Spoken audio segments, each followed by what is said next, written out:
yateye rimwe n'urwiciro bwite yateye rimwe kubisa umutima no satura yo kugikuramo yagisha umuntu aguye kare. Urupfu rwa Mukanizeyimana Alphonsine rwabereye mu mudugudu w'Umukona akagari ka Rukoma mu murenge wa Sake mu karere ka Ngoma ku cyumweru tariki 18 Kanama 2024. Uyu mukecuru yishwe avuye ku bitaro bya Kibungo yicwa atewe icyuma n'umugore witwa Agnes. Abaturanyi banyakwigendera bavuga ko byatangiye uwo mugore Agnes atuka mukecuru ubwo abonye atamusubiza itajya kuzana icyuma akimuteye bwa mbere kiramuhusha, arongera agifata kimutera mu mutima arashimangira umukecuru ashiramo umwuka. Uwo mwishera mugete mbwira amazina y'umwana uko yaravuye Kibungo nyine ku mukobwa yaravyaye. Kutewe timbira amazina y'umwana uwo mwabwaguye mukaza basatese harbantu harabwagura ko abwagura imbwa umuntu abyara ngo rabizi ni ngo jewe ngo abwakazi we imbwa kabure namusubiza kwa mudamu ajya kutuka umuntu ngo imbwakazi imbwa kabure umuntu abimbwakazi aragumya aramutuka.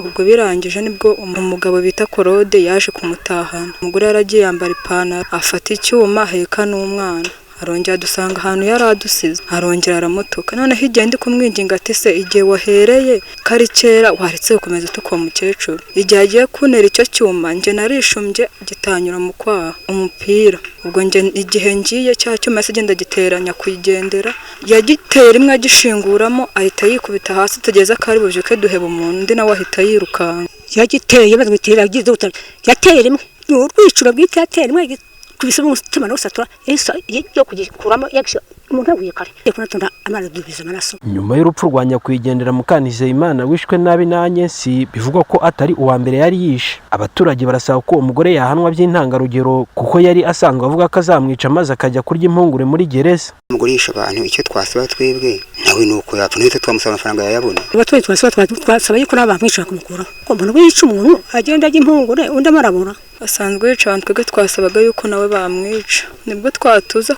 Umuyobozi w'akarere ka Ngoma niyo Nagira Natali avuga ko uwo mugore Agnes wishe Mukanizeyimana Alphonsine mu mudugudu w'Umukoni mu murenge wa Sake amuteye icyuma yafashwe arafungwa, bityo ngo bitewe nuko yari asanzwe yigamba kazamwica asaba abaturage ko mu gihe bumvise umuntu higa gukora ikibi bajya batanga amakuru hakiri kare maze agafatwa akabibazwa.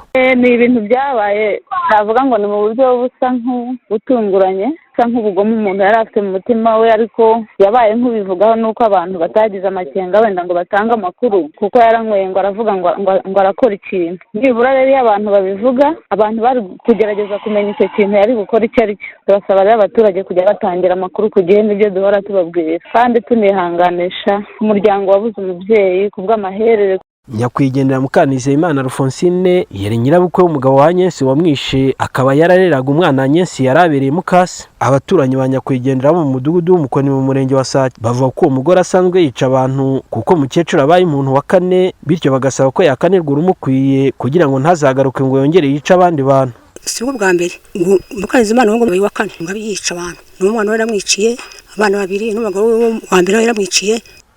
Jamari Habarurema, Isango Star mu karere ka Ngoma mu ntara y'Iburasirazuba.